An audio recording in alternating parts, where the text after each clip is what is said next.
안녕하세요. 좋은 아침입니다. 오늘은 레위기 8장에서 10장까지입니다. 자, 어제까지는 하나님께서 이스라엘 백성과 아론과 그의 아들들에게 제사를 어떻게 지내야 하는지에 대해서 설명을 해주신 거라면, 오늘은 이 제사들을 진행하는 제사장 역할을 맡을 아론과 그의 아들들을 진짜 제사장으로 임명하는 그런 임명식이 있는 날입니다. 자, 하나님께서 먼저 모세에게 말씀하셔서 아론과 그의 아들들과 함께 그 의복과 관유와 속죄제에 숫송아지, 뭐 쑥양 2마리, 뭐 무교병 한 광주리 이런 걸 다 가지고 그다음에 온 회중을 회막문에 모으라고 말씀해 주세요. 그래서 모세는 여호와께서 명령하신 대로 회중들을 다 회막문 앞에 모으라고 합니다. 자, 그리고 하나님께서 말씀하신 대로 아론과 그의 아들들에게 다 행하는 모습이 나와요. 자, 우리가 읽어보시면 아시겠지만 이미 다 봤던 장면들이에요. 어디서 봤어요? 하나님께서 모세에게 제사장 위임식은 이렇게 해야 된다라고 말하셨던 그 내용을 우리가 먼저 봤거든요. 그 말씀대로 쫙 다시 한번 나오는데 그걸 어떻게 오늘은 다 실행이 되는 거죠. 실행이. 자, 아론과 그의 아들들은 물로 직접 씻깁니다. 그리고 속옷도 입혀요. 띠도 띄우고 겉옷을 입히고 에봇도 입히고 흉패, 우림과 둠밈, 그리고 머리에 관을 씌우고 이게 하나님 대로 다 진행을 합니다. 자, 관유로 하나님의 성막 안에 있는 모든 기구들에게도 발라서 거룩하게 하고 또 아론과 그의 아들들에게도 관유를 부어서 거룩하게 구별을 시켜줍니다. 자, 제사장에게 있어서 이 거룩함은 진짜 매우 중요한 부분이라는 게 느껴지는 것 같더라고요. 8장에서 보면 여호와께서 명령하신 대로라는 말씀이 7번이나 반복적으로 나오고 있거든요. 그러니까 제사장으로 세워지는 것은 인간의 선택, 내 의지가 아니라 오직 하나님의 선택이고 제사장의 권위는 오직 하나님으로부터 오는 거라는 걸 알 수 있는 것 같아요. 자, 그리고 23절에 보시면 모세가 피를 가져다가 아론의 오른쪽 귓부리와 그의 오른쪽 엄지손가락, 그의 오른쪽 엄지발가락에 바르는 장면이 나와요. 여러분 이거 기억나시죠? 왜 피를 오른쪽 귓부리와 오른쪽 엄지손가락과 오른쪽 엄지발가락에 바르는 거였지? 이거 우리가 계속 얘기했었어요. 자, 다시 한번 말씀드릴게요. 여러분 귀는 말씀을 듣는 통로, 그쵸? 제사장은 누구보다 먼저 하나님의 말씀을 듣고 그 말씀에 순종해야 하는 사람이지 않습니까? 그래서 이제부터 아론은 자기 생각보다 사람들의 소리보다 하나님의 말씀을 먼저 듣는 사람이라는 선언을 하는 거였고, 즉 너의 귀는 이제 하나님의 말씀을 위해 구별되었다라는 뜻이었던 겁니다. 자, 그럼 오른쪽 엄지손가락은요? 자, 손은 뭘 상징하죠? 행동, 섬김, 사역을 상징하거든요. 특히 엄지는 손의 힘과 방향을 잡는 가장 중요한 손가락이잖아요. 그래서 제사장의 손은 자기 이익을 위한 손이 아니라 하나님의 일을 행하는 손이어야 했고, 그렇기에 이 손으로 하는 모든 일은 하나님 앞에서 거룩해야 한다라는 의미였던 겁니다. 즉 말씀만 잘 듣는 사람이 아니라 말씀대로 행하는 사람이 되라는 뜻인 거죠. 자, 이제 오른쪽 엄지발가락, 요건 뭡니까? 발은 뭘 상징하죠? 삶의 방향, 걸어가는 길을 의미하는 거지 않습니까? 자, 이제 아론은 자기 길이 아니라 하나님의 길을 걷는 사람이라는 뜻으로 너의 삶의 방향 전체가 하나님께 속했다라는 선언이었던 겁니다. 자, 저도 바르고 싶네요. 저도 이렇게 살고 싶네요. 예.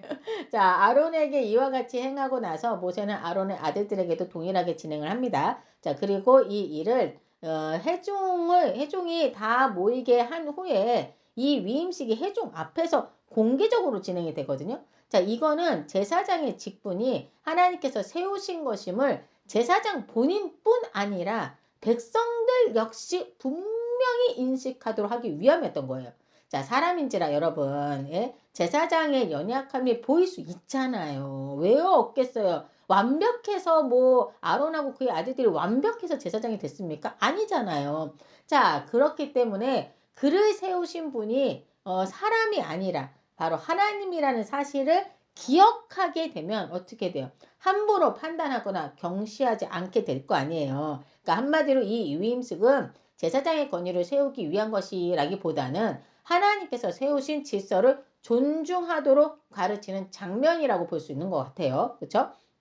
자, 8장 33절에 보시면 위임식은 2회 동안 행해진대요. 2회 동안 행해지는데 위임식이 끝나는 날까지 2회 동안은 횡방문에 나가지 말라고 하시고, 오늘 행한 것은 여호와께서 너희를 위하여 속죄하게 하시려고 명령하신 거라고 모세가 말하고 아론과 그의 아들들이 여호와께서 모세를 통하여 명령하신 모든 일을 준행하니라 라는 말로 8장이 막을 내립니다. 자, 그리고 나서 9장에서는요. 아론이 드디어 첫 제사를 직접 드리는 장면이 나옵니다.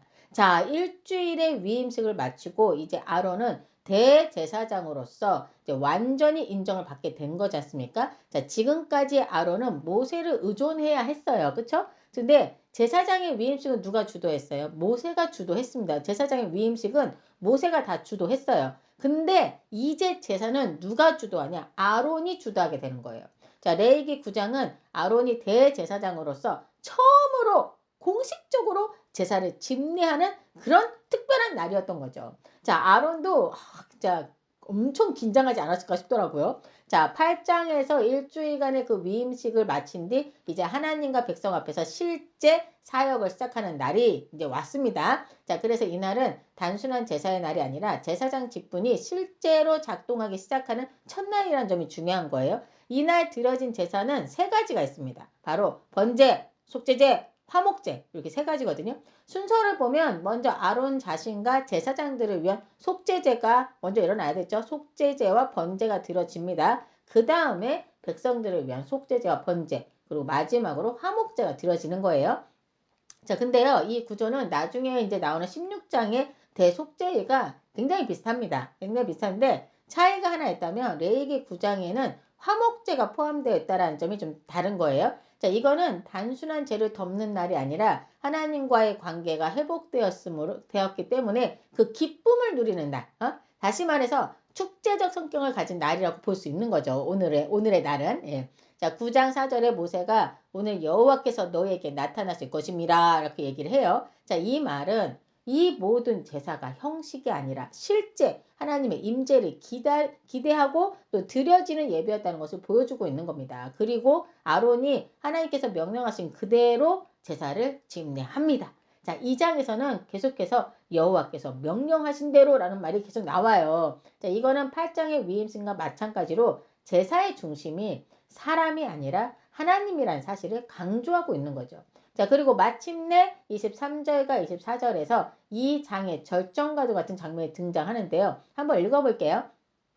모세와 아론이 해막에 들어갔다가 나와서 백성에게 축복하며 여호와의 영광이 온 백성에게 나타나며 불이 여호와 앞에서 나와 제단 위에 번제물과 기름을 사른지라 온 백성이 이를 보고 소리 지르며 엎드렸더라 라고 써 있습니다. 자, 여러분 지금 이 불은요 사람이 붙인 불이 아니에요. 하나님께서 받으셨다는 표징으로 제사장이 하나님 앞에서 드린 제사를 하나님께서 친히 인정하셨다는 그 공개적인 응답이었던 겁니다. 정말 이 장면을 본 백성들이 어떻게 했다고요? 소리를 지르며 엎드렸다라고 기록되어 있지 않습니까?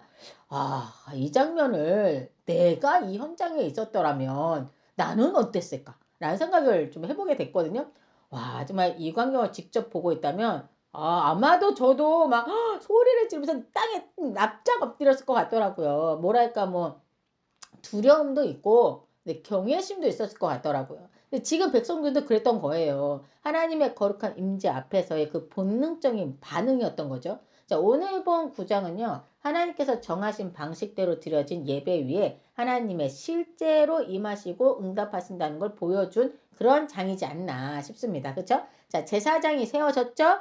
제사가 시작되었어요. 그 위에 하나님이 내가 받았다라고 불로 응답하신 날이 바로 9장에서의 현장인 겁니다. 자, 이날은 이스라엘 공동체가 하나님과 다시 연결되었음을 눈으로 확인한 첫날이었던 거죠. 자, 이제 레위기 10장으로 넘어갑니다. 자, 이 10장은요. 하나님의 임재가 나타난 직후에 벌어진 비극적인 사건으로 시작을 합니다. 자, 9장에서 아론이 처음으로 제사를 드렸고 하나님은 불로 응답하시며 그 제사를 받으셨죠? 여러분 봤죠? 자, 그리고 백성들은 그 모습을 보고 소리를 지르며 엎드렸고 이스라엘 공동체는 하나님과의 관계가 회복되었음을 눈으로 직접 확인했습니다. 그렇죠? 그런데 뚜둥 바로 그 다음날 이 비극적인 사건이 발생한 겁니다. 자, 아론의 장남 그리고 나답과 둘째 아비후가 이제 제사장으로서의 그 분향하는 일을 하다가 여호와께서 명령하지 않으신 다른 불을 가지고 여호와 앞에 분향을 했던 거예요. 예? 성경에서는 그들이 왜 그렇게 했는지, 어떤 의도로 그렇게 했는지는 설명되어 있지는 않지만 한 가지 분명한 건 하나님의 명령하신 방식이 아닌 다른 방식으로 진행했다라는 사실입니다. 그리고 그 즉시 여호와 앞에서 불이 나와 그들을 삼켰고 그들은 여호와 앞에서 죽습니다. 이를 어떻게 하면 좋습니까? 하나님께서 제사를 불로 받으신 바로 그 자리에서 여러분 같은 불이 심판이 되어서 나타난 거였던 거예요. 자, 이런 참담한 일이 발생했는데 예? 아론이 얼마나 지금 속이 진짜 말로 표현을 못했을 것 같아요. 근데 이 상황에서 모세가 아론에게 뭐라고 말하냐면 이는 그러니까 하나님의 말씀을 대신 전해주는 거죠. 이는 여호와의 말씀이라 이르시기를 나는 나를 가까이 하는 자 중에서 내 거룩함을 나타내겠고 온 백성 앞에서 내 영광을 나타내리라 하셨느니라 라고 말한 거예요. 자, 이 아론이 그 말을 듣고 아무 말도 못하고 잠잠하기만 했다고 써 있습니다. 여러분 아론의 마음이 어땠을 것 같으세요? 자신의 아들이 지금 하나도 아니고 둘이나 갑자기 죽음을 당했으니 마음은 갈기갈기 찢어질 듯 아프지만 하지만 하나님의 명령에 순종하지 않아 일어난 일이었기 때문에 그 무슨 말도 할 수 없었던 상황입니다. 침묵할 수밖에 없었던 상황인 거예요. 자, 이후 모세는 아론의 친족들에게 명령해서 나답과 아비후 시신을 성막 밖으로 옮기도록 합니다. 자, 제사장들은 거룩한 직무를 수행하는 자들이었기 때문에 시체를 만질 수가 없거든요. 그래서 제사장이 아닌 이들에게 이 일을 시켰던 거죠.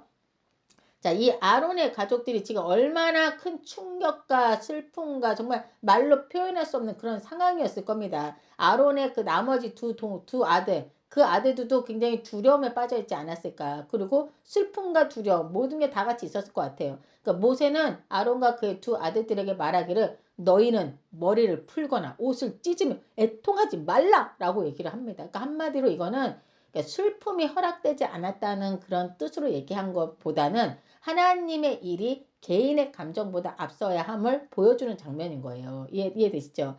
그래서 그리고 8절에서 특별한 장면이 나와요. 바로 하나님께서 처음으로 모세가 아닌 아론에게 직접 말씀을 하시는 장면이 나오거든요. 그러니까 뭐라 말씀하시냐면 너와 너의 자손들이 회막에 들어갈 때는 포도주나 독주를 마시지 말라. 그리하여 너희 죽음을 면하라. 이는 너희 대대로 지킬 영원한 규례라. 라고 말씀하시더라고요. 저는 이거를 읽으면서 이들이 회막에 들어가서 하나님의 일을 할 때 술을 마신 걸까? 그래서 이런 사단이 벌어진 걸까? 라는 생각이 들었어요. 아니 갑자기 요 말씀을 딱 바로 하시니까 그러니까 지금 뭐예요? 그 아론한테 처음 하시는 말씀이 지금 이 말씀이신 거잖아요. 물론 성경은 나답과 아비후가 술에 취해 있었다라고 말하고 있지는 않아요. 그러나 사건 직후 하나님께서 제사장에게 분별을 흐리는 상태로 회막에 들어오지 말라고 처음으로 직접 아론에게 말씀하신 걸 보면 그쵸? 이들의 죽음이 분별을 잃은 예배와 무관하다고 보기는 어렵다라는 거죠. 그쵸? 자, 하나님께서 아론에게 너나 너의 자손들이 회막에 들어갈 때는 포도주나 독주를 마시지 말라고 하신 그 이유를 정확하게 말씀해 주시는데요. 10절에 그리하여야 너희가 거룩하고 속된 것을 분별하며 부정하고 정한 것을 분별하기 때문이다 라고 말씀하고 계셔요. 그리고 11절에 모세를 통하여 모든 규례를 이스라엘 자손에게 가르치기 위함이다 라고까지도 말하고 계시죠. 즉 이 명령의 핵심은요. 금주 자체가 아니라 분별력에 있었던 겁니다. 하나님의 일을 맡은 자는 판단이 흐려진 상태로는 결코 하나님 앞에 설 수 없다라는 말씀인 거죠. 자, 그리고 이후 10장 후반부에서는 또 하나의 긴장된 장면이 나오는데요. 모세는 아론과 그의 아들들이 속죄제의 고기를 규례대로 먹지 않고 그냥 모두 불살라 버린 것을 보고 노하는 장면이 나와요. 자, 여러분 원래 속죄제의 고기는 제사장들이 그 거룩한 곳에서 먹음으로써 그렇죠? 하나님께서 그 제사를 받으셨고 백성의 죄가 처리되었음을 공적으로 보여주는 중요한 행위였거든요. 그런데 그렇게 안 하고 다 불살라 버린 걸 보고 모세가 노한 거예요, 지금. 자, 그러자 아론이 대답합니다.